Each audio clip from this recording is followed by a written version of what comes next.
We're live. Live? We're live. We're live? We're live right now. The internet is alive with our energy. Chris Farias. I want to say welcome to Moncton, but you're only in Moncton for internet purposes right now. That's true. As opposed to in a week from now when you will be physically landed for the first time since when? Oh my gosh.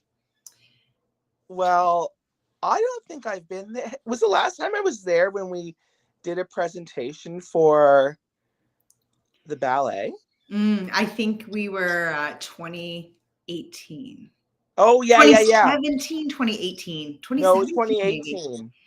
2018? No, 2017.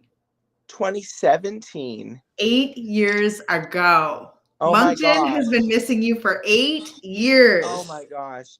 It feels like I live there sometimes because other than Hamilton and Kingsville, which is where I used to live, I have all friends from Moncton on my Facebook, right?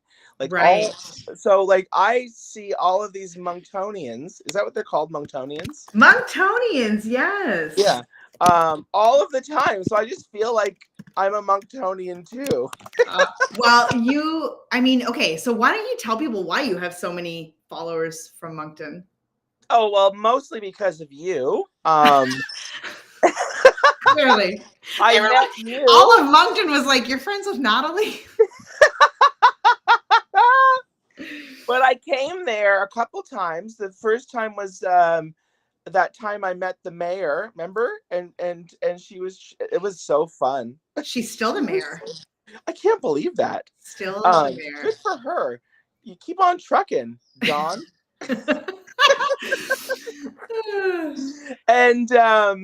And then the next time I came to do a talk at the Work of Heart event. Yes. And I just followed everybody and they followed me from those two things. And now that's why I'm friends with everybody in Moncton. And we had some business dealings. Oh, that's true. We had some business dealings in Moncton as well. We did. Yes. Well, that was quite an adventure when you decided to let's tell the people all about. I think our friendship is like the birth of our friendship, and then the entire duration of our friendship is just a really interesting story because I found you first. And I think that you did. I did. I stalked you. I think it's really interesting. A lot of people listen to podcasts, I'm sure, and will maybe sometimes hear a guest that they think, wow, that person's amazing. I love their energy. I think I'd be friends with them. Yeah. And that's exactly what happened when I heard you as a guest on a podcast. And so I hunted you down. Yeah, that was the Scott Stratton on Marketing podcast. Yes. I went in person to hit the little studio there that they had, and we talked about, I forget what we talked about. I guess marketing. Because I did 2 podcasts. He had 2 podcasts and I did 2 episodes that day, one for each of his podcasts. And the one was for marketing and the other one was a Vegas podcast that I did. And so I don't remember. I remember the Vegas, talking about Vegas, but I don't remember what we talked about for marketing. So I don't remember obviously I don't remember the whole podcast, but I remember 2 things. I remember one thing was you were the first person I had ever heard say, just grab your phone and take a selfie. That's good enough. And you had said that about a headshot. And I have the selfie I took that day. Because I didn't know you yet, but I did take a selfie that day. And it did become my social media profile for a long time. I had braces on still. And so right away I was like, well, this is freeing that I have enough now. But it was, I hear this sometimes from people. It's your energy. It's a really a hard thing to put into tangible words, but it was your energy. And I was like, this person, there's something here with this person that my soul feels like it needs to know their soul. Aww. And so then I hunted you down. In most cases, that would be stalkerish, but with you, it became best friends. Yeah. If anybody's looking to figure out how to turn stalkerish into best friendship, I am a subject matter expert. Yeah, you should do a whole talk on that. I think that How could to be it. turn your stalkerish behaviors into best friends forever. I don't even know why I'm selling houses, frankly. I'm sitting on a gold mine here. Oh And my we God. did. We turned it into, well, first we became your client.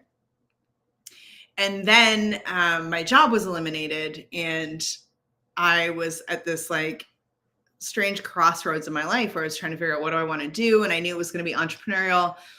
And so I think like when I think back on like some bold moves I've made, I think probably one of the scariest ones was going to Hamilton, Ontario, and marching into your boardroom and talking you into opening an office in Moncton. I think that is an understatement of, or an overstatement. Like when you say talking me in, people might think that like you like really had to push for it, but it was pretty much like, hey, I'd like to join your business. And I think at least, there's other people in the room, but me, I was like, okay, sounds good. I was like, hi, I'm here from Moncton. I haven't worked in a year, and I've been staying home with my kids. And I know that I have never officially worked in a branding capacity, but I think I have some potential. Oh, for sure. And you should open an office in a city on the other side of. Oh my God. By the end of that day, I had like the logo, like the Moncton headquarters logo. I was like ready for like your photo shoot. Like I was ready. You were I was ready. celebrating. I was like, let's go to the fish place down the road and get some lobster rolls to celebrate. Like, let's do this. And you asked me to go to Anna Green Gables at that time. Did I? Yeah, you did. But I think like it's so okay. So I am planning, obviously you're going to be here next week for Known, the live event. If you're watching this, you want to be there. It's going to be more of this. But Yeah. when I'm thinking about when I'm thinking about the event, one of the things about the speakers is every speaker, every single person that's involved has had some kind of effect on my journey of being known to myself. And you are the person, I would say, like, I didn't like order the speakers chronologically, but if I did, you'd be the opening act, because you were the first person that ever looked at me and made me believe that I could be an entrepreneur, that I was good at marketing, that I had a talent for branding, and that my ideas were of value, like financially. That makes me really happy, but it also makes me really sad that it took so long to get to that, with like for me to be the one. Like, you had how many years of people talking to you and nobody told you that? Like, for fuck's sake. Oh, am I allowed to swear? Yeah, you're allowed to swear. Yeah, you're definitely allowed to swear. Okay, like, well, in like, I would have been 36, 35 at the time. yeah. Yeah. And I always say you colored me in. And I went from this like career of being somebody's right hand or supporter, or like, like all I saw for myself at that time was like, I was really, really good at, I worked for Pierre Martel then, and I was really, really good at being Pierre's person, like, like Pierre's marketer and Pierre's salesperson. I was really, really good at being the backup dancer.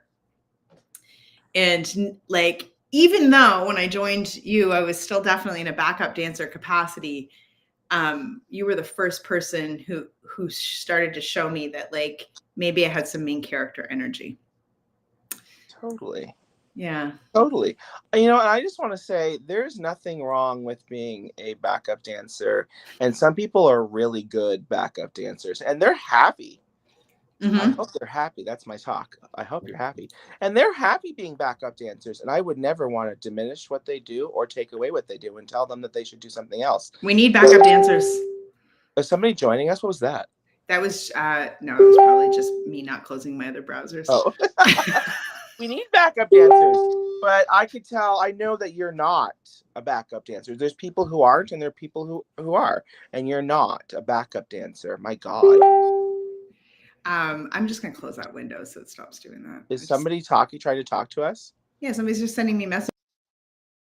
Oh, I'm freezing here. Hold, please. Can you see me? Yeah, I can see you. Okay, I can great. Because see you. I'm glad you can see me because I can't see anything right now. Let me come back. So my group chat was like blowing up.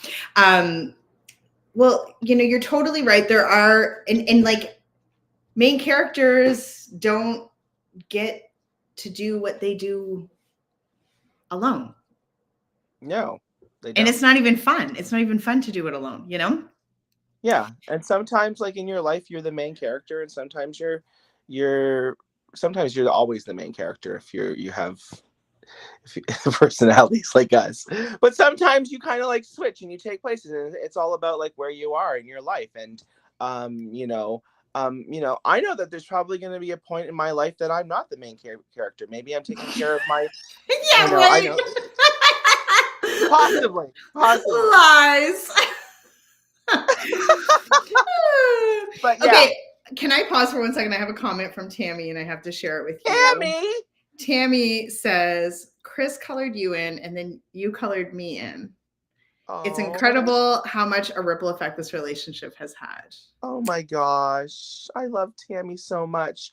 I've never even met Tammy. She's one of the Monctonians that I just am friends with, but I've never met. So I'm going to meet some Monctonians next week that I've never met before. I'm so excited. You're gonna meet some. You're gonna be reunited with some. I'm going to hug them. I just got Dawn's regrets this morning. She's not able to get out of another engagement. I was so excited for. Oh, she can't come? She can't make it. No. Dawn Arnold? I know. What? I know. We're going to have to just stop in and bother her. We'll just crash her office. Totally. That's what's fun about Moncton is you can crash you can them just there. do that. Mm-hmm. Yeah. She still got that guy working for her? No? We'll talk about that offline.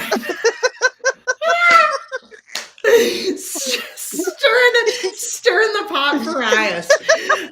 Okay. So your talk is, I hope you're happy. Yes.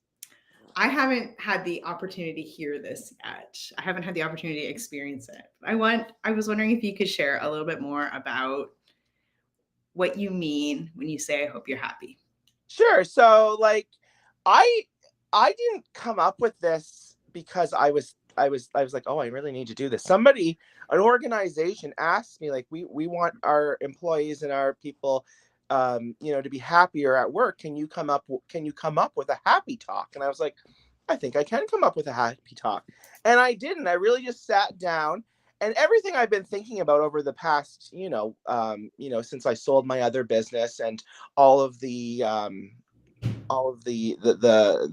path I've been going down, I actually formulated what I did and how I did it into kind of like steps, starting with like, defining what happy is for you, because I never did that. I just was going along with the ride. I think the first time I thought about this, we had, can you still hear me? Yeah. Okay. We had like these schemer business partners. You know the whole story, Natalie. But they were trying to get in and take over our business and whatever. And you were looking to sell, right? You were selling part of the bear. Not sell, but like give them partnership. Yeah. Almost. Like I wasn't going to get any money from these people. They just wanted everything from me and give me nothing.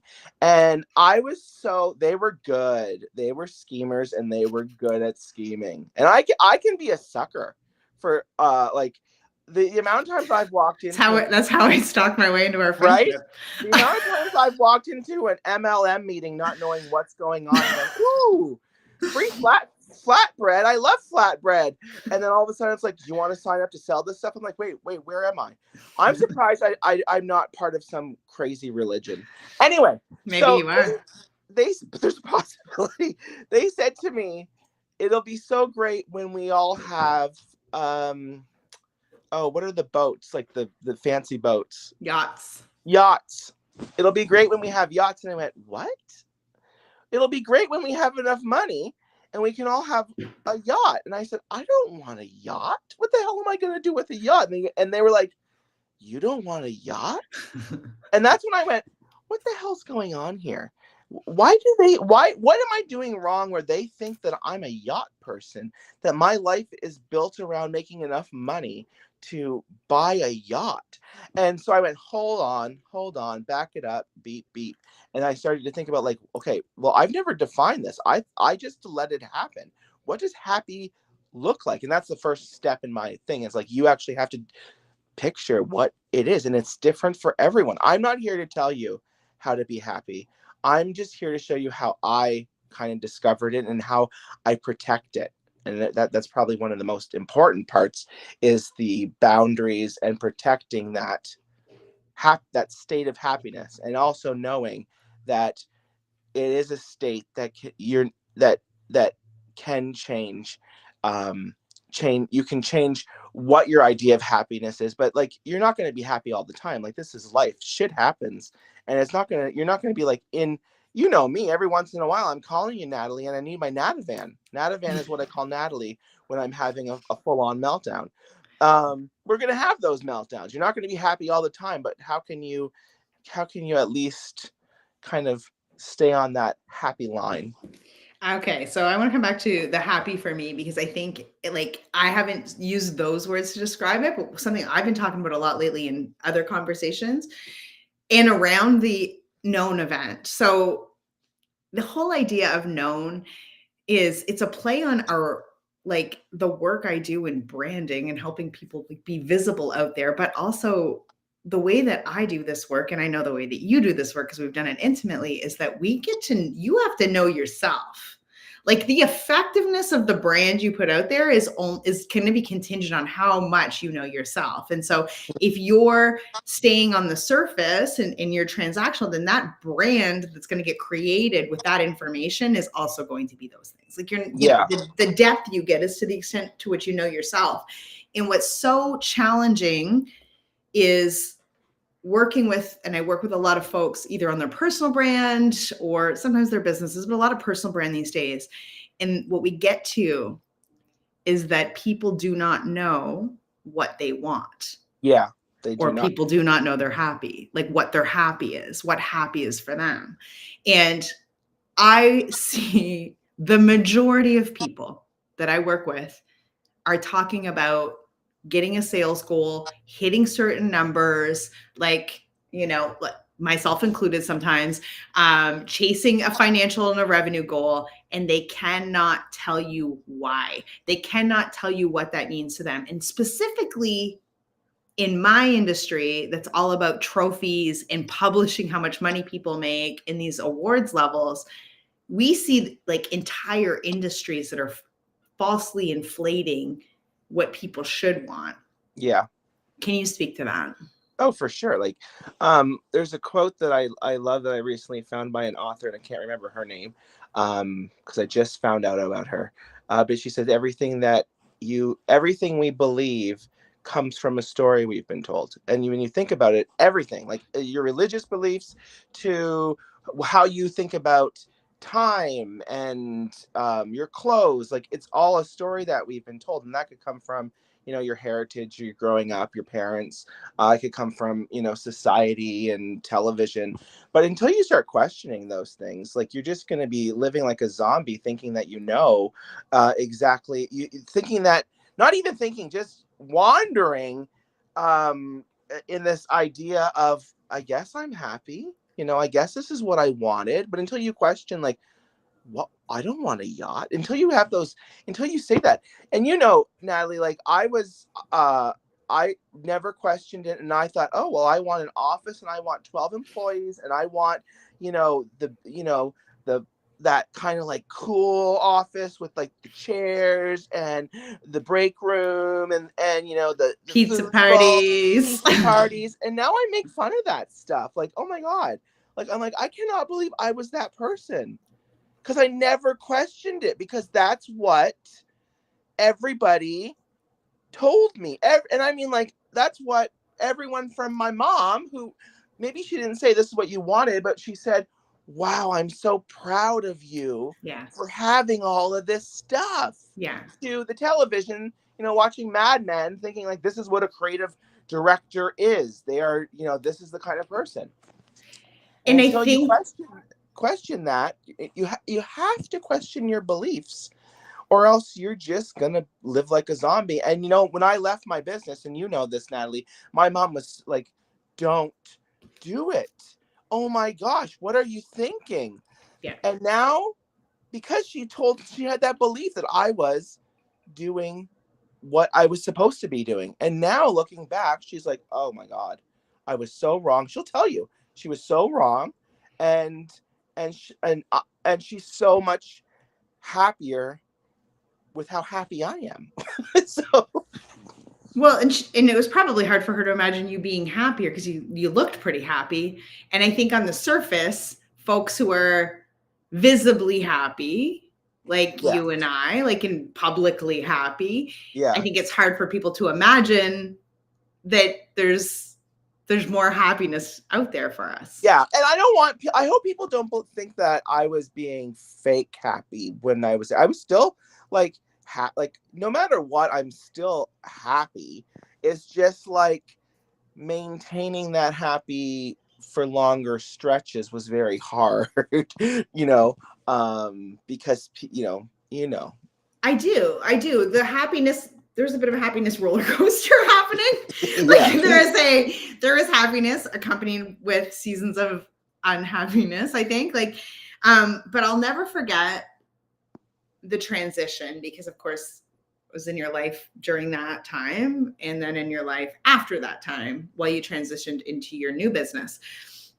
And I remember one phone call specifically. I was walking around my block and I had been out of that and I left that environment before you. So I had been out of that environment now for like a year and you had been out of that environment for just a few months. Yeah. And I remember the call where you were just like, like you were like, I'm working from home. I'm more profitable. I'm working less hard. I'm working less hours. Why was I doing that? Yeah. And it was this real understanding of like, and I think, let's explore this a little bit. I don't think you knew how happy that was going to make you until you found yourself there. Oh, for sure. Like, would you have been able to, and this is helpful for folks who don't know what's going to make them happy. Would you have been able to point that out? Or did you have to find yourself in that circumstance and be delightfully surprised? That's a really interesting question that I haven't really thought of until now. But it's funny that I thought that I could have all those things owning the other business. And in my head, I was like, oh, I could come into work anytime I wanted to. But I never did because I was being told that, you need to come in at 9:00 with everybody else.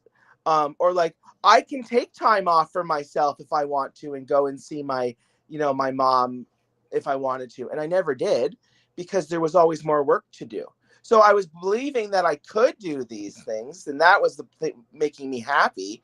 But it's like, but I never did them. When I did them, when I left and I did them, like I remember the first time my mom texted me and she said, "We're in London," which is like only an hour. They live farther away than London, but they were in London, and they're like, "We're in London if you want to come and see us." And I remember that first time where I didn't have to think about it. I didn't have to think like, oh my gosh, can I leave? Or, like, are the employees going to be okay? Is my business partner going to be mad if I leave right now? And I was just like, oh, I can just go. I don't have to ask anybody. I can just go. And I went there and I saw them and I cried. I cried. I was like, I could just come here and see them. Because that's the most important thing. My family and friends are the most important thing. You know that, Natalie. Like, that's all I care about. And I only have so much time on this planet, and I want to spend it with the people that I love. So that's kind of like when I realized that I was actually doing the things that made me happy instead of just thinking that I could do them and not doing them. Does that make sense? Yeah, I think a lot of people, whether it's this circumstance with work or I talk to a lot of people who like, okay, so I talk to a lot of people who think that they can't move their bodies for Yeah. whatever, because I talk a lot about moving my body these days. I talk to a lot of people who think, people who are able-bodied and healthy, who actually have the ability to choose to move their bodies, but have the perception that they can't based on their circumstances. Yeah. And I feel like that's the environment you were in, where it was like, technically you could, but it felt impossible to do so. Totally. And I think that this is an important nuance, because sometimes I talk about it like, I'm gonna just choose it, right? Like push, like I do that. I know I do that. This is why we're friends, because sometimes you can like tone me down like a little bit hardcore. But like, you know, like you're really giving me an important insight right now, because I know how annoying that will sound if you are like, no, I have all this, I'm worried about all these things. Like, yes, Yeah. Natalie, technically I could choose it, but the price feels too high to choose it. Yeah. Yeah. Entrepreneurs are the worst at doing that. They choose this life because like, I'm going to be my own boss and I'm going to do whatever I want. And then you've got clients that you won't fire because you got to keep the lights on and pay the bills. And guess what? Those are your bosses. Yeah. You didn't get away from that. Those are your bosses. And when I left, I went from, and again, this is not for everybody. That's what my talk is about. Like, this is my happiness in the steps, but like, you can turn it into your own, whatever you want. But, like, I remember starting my business and going, oh my God, I only have to bring in, at the very least, $60,000 a year to maintain my lifestyle. That's the bottom. Where at my other company, I would have to bring in $60,000 a month to keep the lights on. So I was able to be like, you know what? I'm not working with you. I don't have a good gut feeling, and we're not working together, and that's okay. And being able to do that, do you know how much time that saves? Do you know how much Yes, like I do. anguish? I do. I was able to put up my unicorn warning saying like, if you're these things, go away, which people love. People love. They love it. They People love tell me it. all the time. Yeah, people love it. So like it's that it's that realizing what you need and what you don't need. And like, for me, I've probably woken up to an alarm clock maybe this year. Where are we? Oh yeah, this year. Maybe 6 times at the most, like all year, woken up to an alarm clock. And that's like, I have to go somewhere very important at 7:00 in the morning. Yeah. Like, waking up naturally to the sun coming in my window is very high on my list of priorities, not a yacht. I mean, and that's something that didn't work before. No, In the old environment, right? It didn't work and before. if I was to say that, I would have been told I was selfish, that I wasn't a team player, all of these things. And yeah, maybe to that person in their reality, they're right. And I'm not going to fault them for their reality of what they wanted. They did not want what I wanted.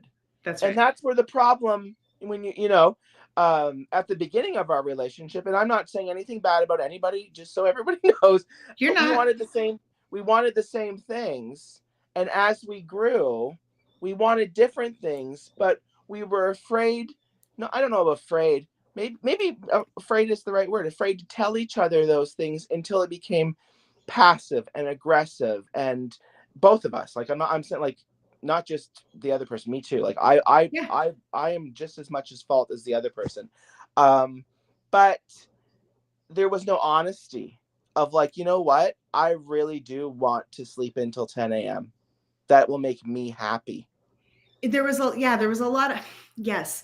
And I think that responsibility to each other, not wanting to disappoint the other person. That's the thing. Like, there was a lot of like, I want this person to approve of me. I want to do a good job for them. I care about them. Like, I don't think it was anything, but it was that. However, putting what you want most, like shoving that down, it Yeah. just festers into resentment. Yeah, it's like, and you know, there was a lot of love there, and the love of like, I don't want to disappoint, and I want to do everything the other person wants, but you're not respecting yourself. And when you don't respect yourself, and you don't have those boundaries, and you don't have that idea of what a happy life looks like, you're going to go down this rabbit hole, and you're going to end up almost hospitalized like I was. Like, you're going to work yourself to the bone in a way, in an environment, in a way, in a process that doesn't work with who you are as a person, and Yeah. that's going to almost kill you. Let me tell you, it will almost kill you if it Yeah. doesn't. And Yeah. that's really important. It's really important. Like, and it's a privilege to be able to, I will be the first to say it's a privilege to be able to step back and do those things, because there's people out there who are working 3 jobs to feed their family, and they can't do this. And I know that this is a privilege, and I'm lucky to do this, but I did do it, and it did save my life, and it saves my life every day. I think it's so important. Okay, so like, you know, I love a good quote, and I don't know even who wrote this quote, but when I hear this language, I always come back to this quote, which is, boundaries are the distance at which I can love you and me at the same time. Oh, I love that. Right? I love that. And it's like, I don't like to repeat like cheat, like I only really like to repeat good ones, trust me, but like that helps me so much. Like when I'm in a situation where I can recognize that I am not loving me, because I think I'm loving the other person, and I'm doing Yeah. that at the expense of loving me, then I can quickly recognize that, like, oh wait, that's not love then. Yeah. If I can't be loved in this situation, then what I'm doing here isn't love either. It's control. Exactly. And Exactly. control is the opposite of love. But so many of us were raised to think that control is love from previous generations. Yeah. And it's not, it's the opposite. And I know that like a couple summers ago, I think 3, I get to see you for the first time since the pandemic. It was kind of like mid-pandemic. We were trying to find somewhere to eat, and like restaurants were still closed. And yeah, we stayed in downtown Toronto. And I was in a really hard time. And we went out for dinner, and I think of this dinner all the time. You do? And yes, I do. It was, I had a moment, like a life-changing moment in that conversation. Where I know we were sitting in this restaurant alone, like it was like full on creepy pandemic times, eating tacos. Yeah, And tacos. I remember that. yeah. And I almost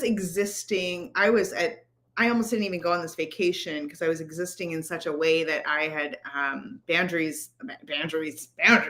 Like I had my own value as a person. Are you gone? Oh, there you are. It was not there. Like I had zero value for myself as a person. I can't hear you. Hello? Oh no, I lost your sound.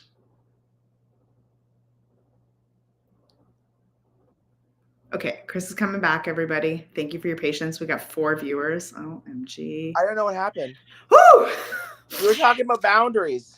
I was talking about this situation. So we were at a moment in my life where I was living in reaction to kind of everybody else.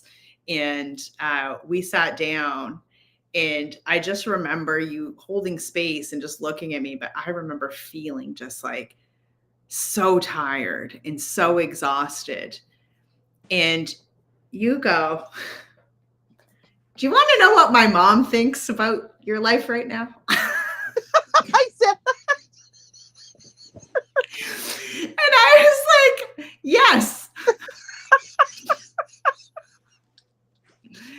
And you shared some words of wisdom that are like super personal. I'm not going to go like deep into them, but you shared some words of wisdom that were very much along the line of like, you know, it was time for me to stand up for myself. And it was so cute how you didn't give me advice, but you gave me your mom's third-party advice. And I left there that day. And one of the things that's so important about having a friendship like this is that I knew that you seeing me that way meant that I was now responsible to go and fix it. Like, you would never tell me that and you would never hold me accountable, but I didn't want to let you down. I didn't want you to have to see your best friend hurting that way for a long period of time. And I think that's something that when we talk about like being happy, I think it's really, really important to cultivate relationships like that. Oh yeah. Because it matters to me that I make you proud. And it mattered to me that day when I walked away and you were so kind to share, your mom's advice, that I took it, and that we weren't going to sit there in 2 or 3 years in the same situation and you have to do that again. Oh, wow. Thank you for Yeah. sharing that with me. Wow. And I just remember the tacos. There you go. I don't remember the tacos. Were they good? Oh yeah. I feel like they could have been Really anything. good. It was the only restaurant. We were walking around It downtown. There was nothing available. It was so funny. People are really afraid to set boundaries. I love that quote that you started with. That's beautiful. They're afraid to set boundaries. They're afraid to say the word no. They're afraid to say what they want. They're afraid. The other thing they do is they put expectations on other people. I hate expectations. I hate expectations so much. It's like you're putting an expectation on someone, and therefore you're opening the door for disappointment. Like you're going to be disappointed. No one is ever going to live up to the expectation you have of them. Like, it's just not going to happen. But again, can we I'm totally interrupting, I know. Let's come back to that idea though, that so many people were taught that control is love. Control. Yeah. It's all. And so when I'm like, hey, I'm doing this for you, I'm giving this to you, I'm whatever for you, and I'm gonna sit back and wait. What are you gonna do for me? Right. And like people who are disappointed, I'm sure you've had this. A lot of people who are disappointed that I didn't do something the right way. I am going through a situation right now where I'm pretty sure someone's upset with me about something that they said they're fine with, and and I'm sitting here and I'm like, I'm just like, well, like. I didn't ask for this expectation. We did not agree to this. No. This is not an agreement that I did not consent to being held to this standard. Like, this isn't anything that I am looking for. Yeah. So if you're disappointed in me for something that we didn't discuss and I'm not aware of, that's super unfortunate for you. Oh, that's the worst. When somebody has an expectation of you, but they don't tell you what that expectation is, what the measurement is, all of that stuff. And you know what? I used to be like, oh my God, why are they mad at me? Oh my God, I let them down. Now I'm like, screw that shit. I never asked for that expectation. You never told me the rules of the expectation. So why am I going to be upset about letting you down? You let yourself down by having an expectation of me that you should have had. And it comes back to what you said earlier about everything you believe. I'm reading because I wrote it down. Everything you believe comes from a story that you've been told from somewhere. And so when someone brings an expectation that you don't even know about to the table, it's coming from their relationship with their parents or friends they had growing up or whatever. You know what I mean? And it's so, I think you, again, you're talking about our friendship, it's the model friendship, but I think in so many ways it is you and I are so funny on DMs because I know calling you. I know you do not want me to phone you ever. And yet I'll take the chance sometimes. And I pick up sometimes. And you pick up sometimes. And there are times I know that you are on Messenger and you are good to talk on Messenger, but you are not going to take my phone call. And do you know how mad I get? Not at all. I don't care. You don't care. I laugh. I'm like, I'm like Kristen, if I text and if I voice text, you might not answer for 2 days because it's a commitment to listen to. Yeah. But if I could shorten it into a 1-sentence text, I know I'll get you right away. Yeah. And right away. Yeah. So am I gonna be mad that you didn't take my phone call? No. Or am I gonna like love this friendship that is so fun and funny and brings so much to my life? And if I really need, like, and we have a code, if it's an emergency, I text you like, this is an emergency and you'll take my call. But like, Oh yeah. it's If not you're like, I always need true. to talk to you right now, it's so important. I'd be like, yeah, Yeah, I would totally pick 100%. that. But you know, sometimes I'm just driving home. Totally. But one of the things I do is if there's a group of people, to show how expectations are like so different, and how belief systems are so different. I ask people, I say, if I was going to have a party at 6 o'clock, and I said, my party starts at 6 o'clock. What time would you be there? And I ask everybody to think about it. And then I go around the room. I go, what time would you be there? And some people say 6 o'clock. Some people say 5:45. Some people say I would be there at 5 o'clock, which I don't understand those people. Like, are you fucking kidding me? Like, I'm not letting you in the house. Do not come before 6 o'clock. And then you look at my family, like my Portuguese. Those are the people that want to see your bedroom. I know. I don't want them in my house. My Portuguese Give me side a house of the family, tour. No. My Portuguese side of the family, if I said 6 o'clock, they would be like, I can come between 6 and midnight, and there will be food for me, and there will, like, that. It's a social construct. It's an expectation that we have about different things. And yeah, like I don't take it personal, but I'm also not taking your garbage and your resentment and all of this other stuff, this all of this heaviness, because I let you down on an expectation I never gave you permission to have of me. Like, no. Yeah. I didn't agree to that. Sorry.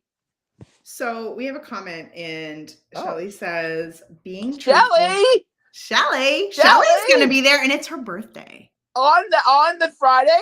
Uh-huh. Oh my gosh, it's Shelly birthday. Shelly Butler birthday. Shelly Butler says, being truthful isn't always easy when you're afraid of judgment.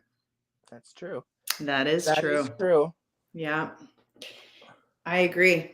I think that's why we don't get to truth. And I don't think not getting to that kind of a truth, like when we were going back to the conversation about earlier, where we were talking about the business and, the relationship and resentment starting to build and not saying I want to sleep in and that kind of stuff. I think that's exact, like, fear of judgment from someone you respect and care about is the reason that and I believe that most of us aren't intentionally, like, there's like, I always say there's like negligent misrepresentation and fraudulent misrepresentation. Yeah. Fraudulent misrepresentation is like, I am lying to lie. Yeah. And then like negligent misrepresentation is like, I'm kind of not telling the truth because I don't even know that I'm not telling the truth. Yes. Like, I don't even know that I'm not. And so I think that a lot of those times when we're in fear of judgment or control or those stories that we're telling ourselves about ourselves, it's so much more about that. It's so much more about like, I don't want to believe I feel this way. Exactly. I don't want to believe I need to sleep in. I want to belong. And the people who belong here get up early. Oh yeah, the early bird gets the worm. Well, when the hell did I ever say I wanted a worm? I don't want a worm. I want to sleep in. Thank you very much. I also like, I stay up. People are like, oh, you're so lazy. Lazy, I also believe lazy is a social construct that is not real.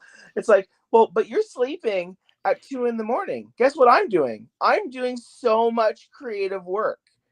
My body just works that way. And I'm not going to force myself to work a different way when it hurts.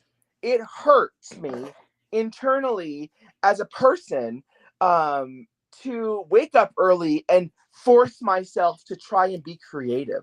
And it hurts me as a person to not be inside of my blankets at like 8:30 when it's winter. There you go. Right? Like opposites, right? But same. I'm like happy to wake up early when the sun rises. And I like in the winter when it's dark at 5, it's taking everything I have not to go to bed at supper time. Totally. But it's this belief system. It's a social construct of like, we've been literally taught to be good workers. We were taught, that's what the school system was built on. It's like, we're going to get you there at 8:30. You're going to sit still all day long, and you're going to leave 8 hours later. And it's like, they wanted us to learn how to do that so that we could go do that in the working world. Well, I physically am in pain if I had to, like, school was hell for me, Natalie. School was hell. Sitting there, not talking, getting up early. Oh my God, my mother, poor, like St. Carol of Kingsville, had to get me out onto that bus. But it's like, Sometimes, like half the time. I did always. You did not go to school more than half the time. I did not. I hated it. I learned so much from television. But like, have you seen the Instagram reels and TikToks that are going around right now? And the soundtrack is like Jerry Springer, and then it's like a person laying on the couch who's like me in the 80s, homesick, watching. And it's like it was me on occasion, but I remember when we first became friends, and you started enlightening me to the amount of time you spent watching talk shows instead of going to school in elementary, and I was like, this is where this really above average pop culture knowledge comes in. Oh man. So also part of it, I just wanted to say part of it, like, yeah, it's the happiness, finding your purpose, because we all have a purpose, and there's no judgment of what it is. It's just finding what your purpose is. And then all the way to the setting boundaries. And I talk about not only like cutting people right out of your life, like cut them out of your life if they are sucking joy, but set that boundary, like, you can't be in my life until this is met, or you stop doing this. It's so funny, like, if my mom's watching, I hope she's not mad, but like, I have so many friends who are like, I can't talk to my mom, she always talks about, how I'm fat, or how this and how that, and I go, you haven't trained your mom then, because like, my mom would be like, oh, well, I saw that you were eating this online, you're gonna gain weight, and I would go, call me back when you don't want to talk about that, click, and just hang up. And you know what, God bless her, she got the hint. I don't want to talk about that. But I think it's important too, like, Carol wants to do the good, she wants, you know what I mean, like, her intention coming to that conversation, I think, is different than some folks too. And for sure. And I'm not saying that to be a pain in the butt, but like, Carol is incredible. Yes, she is like a lifelong learner. I'm not dissing her. No, like lifelong like, if like, yes, there are people that if you call them and you say, hey, this hurt me, they say, no, it didn't. Yeah. And there are people that if you call them and say, hey, this hurt me, they would say, I'm sorry. Yeah. And try to understand. And that's I'm really lucky. Those are both of my parents. They're like, you got it right when you said lifelong learner. I'm so grateful to have two lifelong learners who have completely changed how they think about so many things, from, trans people and queer people, to the Catholic Church, to the Indigenous, issues in Canada. How they've changed how they thought about it has just been such a blessing on me. It's crazy. But also, like, I also want to say, like, setting those boundaries, and like, you saw my Facebook post, I think you also hate unsolicited advice just as much as me. Listen, if not more. I put on Facebook, I've gone deep into the research on the psychological phenomenon around unsolicited advice. And I put my pin post on Facebook is like, I'm sick of unsolicited advice. If you don't follow these rules, I will block you. The end. Yeah. So that's a boundary. Yeah. That's going to make me happy. My unsolicited advice has gone down. People will be like, let me know if you would like some advice. Great. Thanks. I don't, but thank you. Yeah. Yeah. I will let you know. That would make it solicited, in which case it would be helpful. Yeah. So I had a major I still get a crazy, like, obscene amount of unsolicited advice. Well, that's misogyny. Yes. And I think people's heads would spin if they saw the inside of my DMs, from everything to, you know, how I speak, what I say, the way I say it, the way I move, the way the lighting is in my videos. Like, it's crazy. And so this used to really bother me. It does not bother me in the same way anymore. I think if someone I am close to brings me it, then we'll have a conversation. It will hurt, and we'll have a conversation, but just random doesn't bother me. But it did so much when I first really started having a public facing brand and making content all the time, right? Because the way that you and I live our life, and you even way more public than me, is not common. Yeah. The amount of people that interact with our faces and our words and our energy every day, that's not like, most people don't live their life that way. And so when this first started, it was very hard.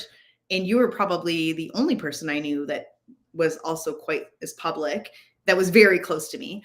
And I was particularly struck. I was going through this season. I get a lot of unsolicited advice by women who are slightly older than me, who I think want some kind of maternal vibe, right? I know that one. And I was in one of those relationships, and with a friend, and she really wanted me to do and say and whatever things her way. And I found myself this one night, we went for a walk, and like, they live near me, and we're walking home, and I'm on my front step, and they're telling me the way I need to do it, and they're getting louder and louder, and we're kind of like face to face, and then they're putting their finger in my chest. What? And they're so loud that Ryan comes out on the porch to see if I'm okay. Oh my God. Oh my God, I think I know who this is. So I smile and I go, you know who it is. So I smile and I go inside. And that was the day I decided I was going to understand this phenomenon from like a human behavior perspective. And I started digging into everything. I read 2 books, started digging into white papers. Like, I don't think people understand how hardcore I actually am. Like, I pretend I'm all lighthearted out here, but I'm a pretty hardcore person. And I just like went deep into it. And here's what I learned. Men and women both give unsolicited advice. Like, in those are the only genders in the study, right? So men and women, for the purpose of the study, give unsolicited advice pretty much in equal measure. But women receive it at almost like a 10x rate. Oh, yeah, I bet. Than men. Yeah. And it is never helpful. No. It is a mechanism of dominance, power, and control. Mm-hmm. It is an attempt to dominate, to have power over, not give power to. So it's disguised as power to, like, here, I'm going to give you something as a gift, but it is not. It's a mechanism of dominance, power over, and control. Yeah. And so knowing that helped me understand why I felt so like reactive to it. Yeah. And why it bothered me so much, and then allowed me to start to have my own kind of internal dialogue when it happens, so that it doesn't affect me so badly, because I don't want to be derailed by it, because it happens to me all the time. Like, daily, I bet. Every day. Well, every day. I just think, like, I don't get unsolicited advice from men at all. None. And there's probably lots of reasons for that. Like, I don't hang out with a lot of men. I have way more women in my life than men, but like no men at all. So like, I can't even imagine, like, even the little bit I get, how much you would get times men times more. Like, it's crazy. But mostly it is, I would say, middle-aged up women who almost infantilize me into, I don't know what I'm doing, and like, I'm gonna help you, like a mothering. I'm mothering it. But it's like, I didn't want that though. I have a mother. I don't need another one. It's a really interesting phenomenon, and I think that I try so hard not to give unsolicited advice. I mean, it's hard not to, honestly. Like, I know I catch myself all the time. Probably did it on this call. Like, I probably did it. If you go watch the replay, you'll probably find some hypocrisy here where I even did it. It is a practice for me to stop myself. And it's really hard when you have a friend who's struggling with something and they share that with you. And I try so hard to like put the brakes on and ask, like, do you want advice or do you want me to listen? Yeah. Because it is in us to just want to like fix that problem. How can I show up for you right now? How would you like me to show up for you? That's what I ask, and I will. And even if they're not in trouble, if I see something that is like, I saw one of my friends and they posted a video and they didn't realize that there was a mirror behind them and they weren't wearing pants. Okay. Right. So I had to think, like, should I tell them this? Right. So I said, hey, do you want to, can I tell you something about your video? Are you open to that? And they're like, yeah. And I said, I can. You do not have to ever ask me if I am accidentally naked on the internet. I do not intend to be. And you can me too. Red alert. Me too. I always tell Jared, I'm like, listen, like, you know why there's never going to be like a dick pic of mine anywhere? Because I didn't take a pic of my dick ever. Like, it's just not going to happen. It's not happen. Oh.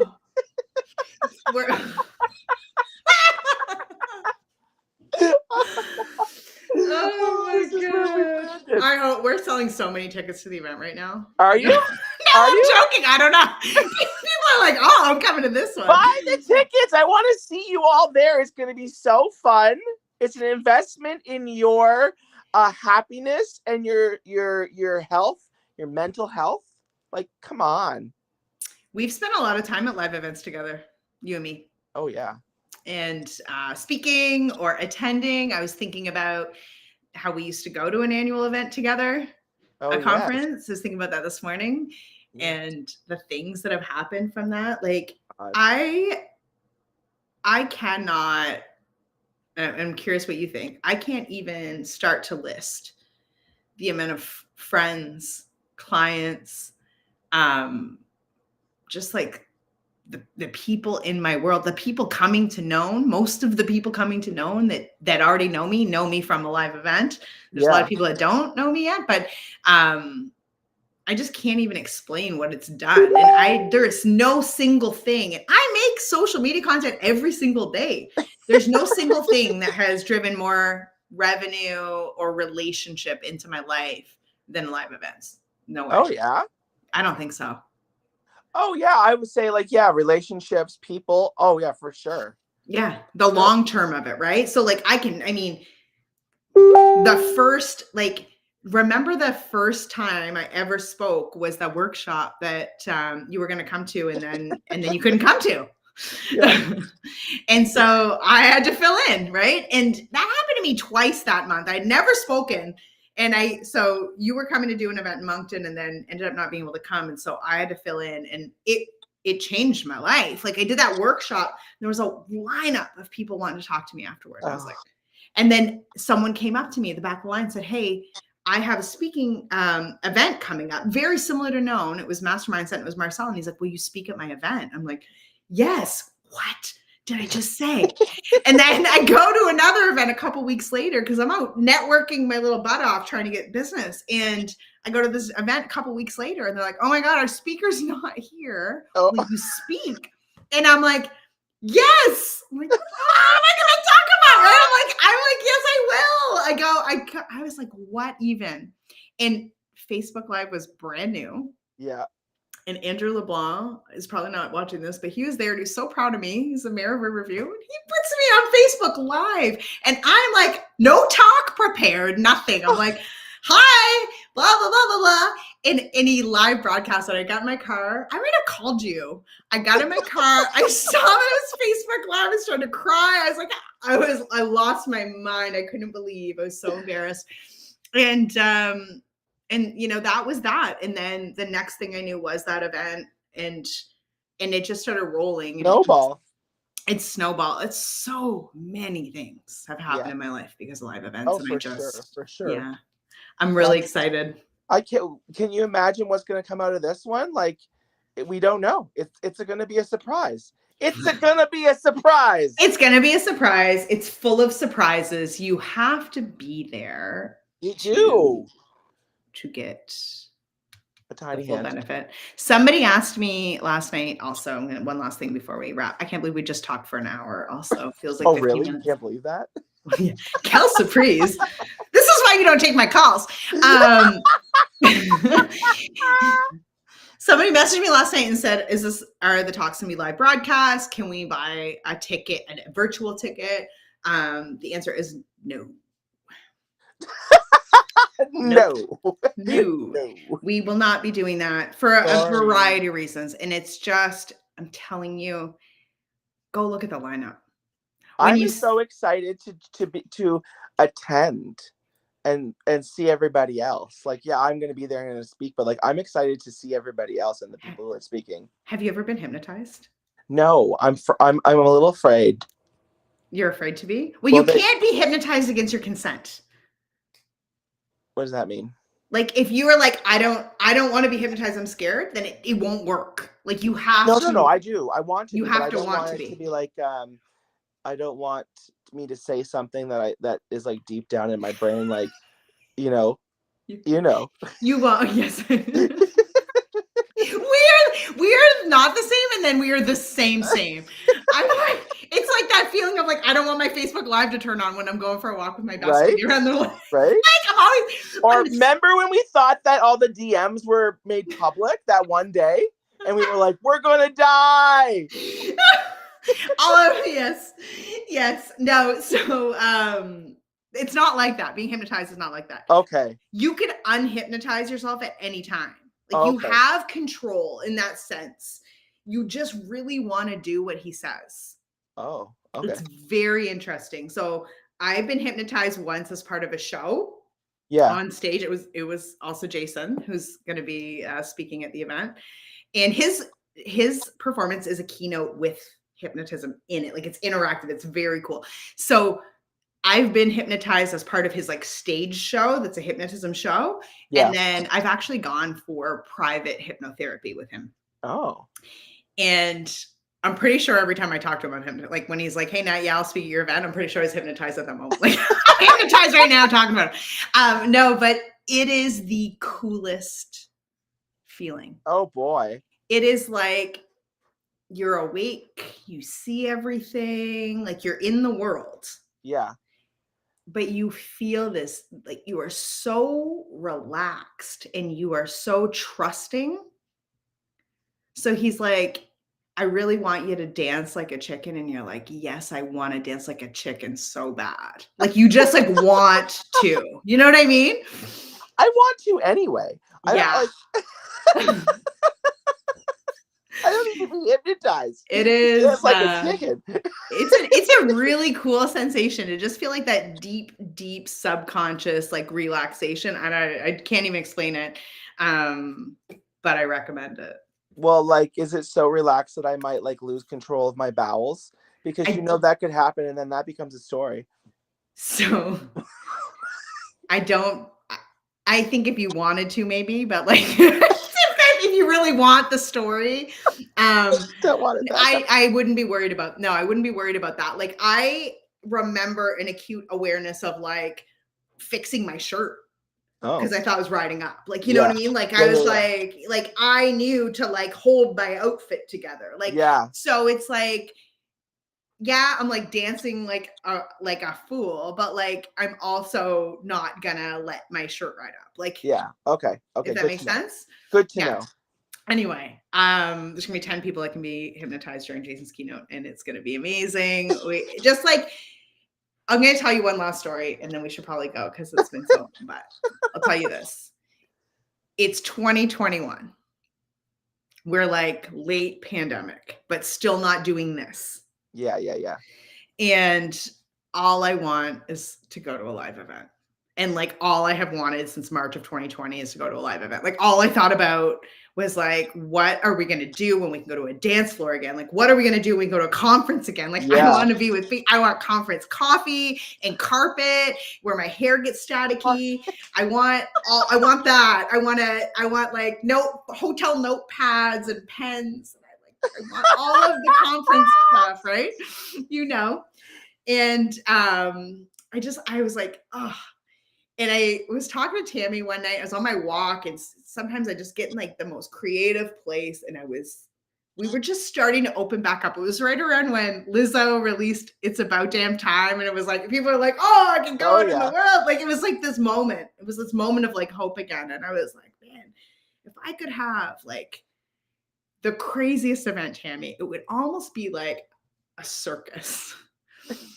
And I was like, and I would have Jason there hypnotizing people. And I would have Andy there from Kuma leading like what she does, which is, I can't even explain. It's not yoga's what we think of yoga, and the brand of yoga is not even appropriate. She's going to do screen projections on the ceilings and it's mirrors. Like it's a lot. And me and you and I just like had this vision then. And I remember telling Tammy, and I forgot about it.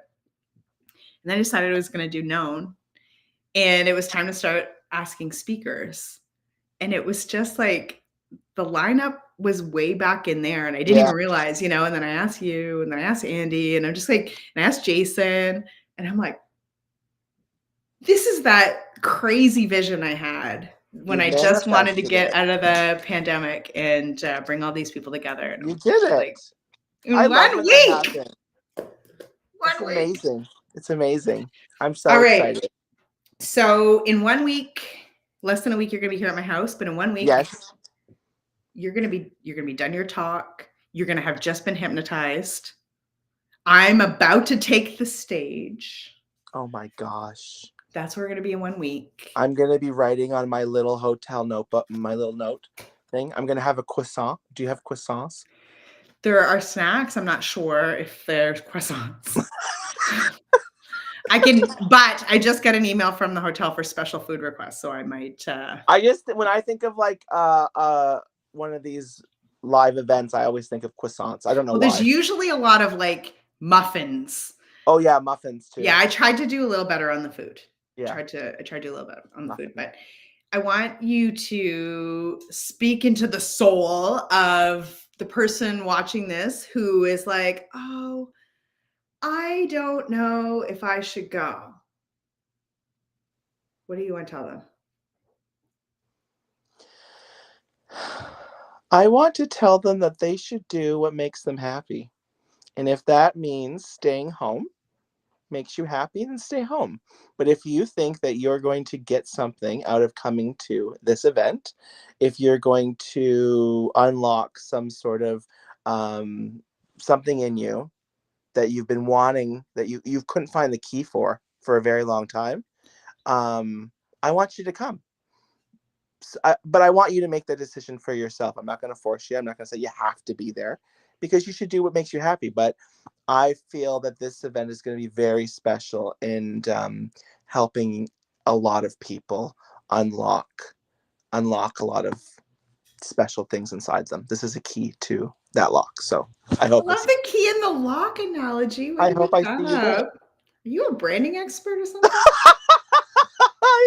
I'm a storytelling expert. Little storyteller. All right. Thank you to all of our people who watched, because there were people in and out the whole time, but we always had people, which makes me that's so fantastic. Yeah, I'm so happy to be here. Thank you. All right. I'm going to, if you're still here and you're thinking about coming to Known, the link is everywhere on my page, but I will even drop in the comments again. If you have any questions, let me know. Make sure you're following Chris and come see us live in 1 week. In 1 week. All right. Bye, everybody. Bye.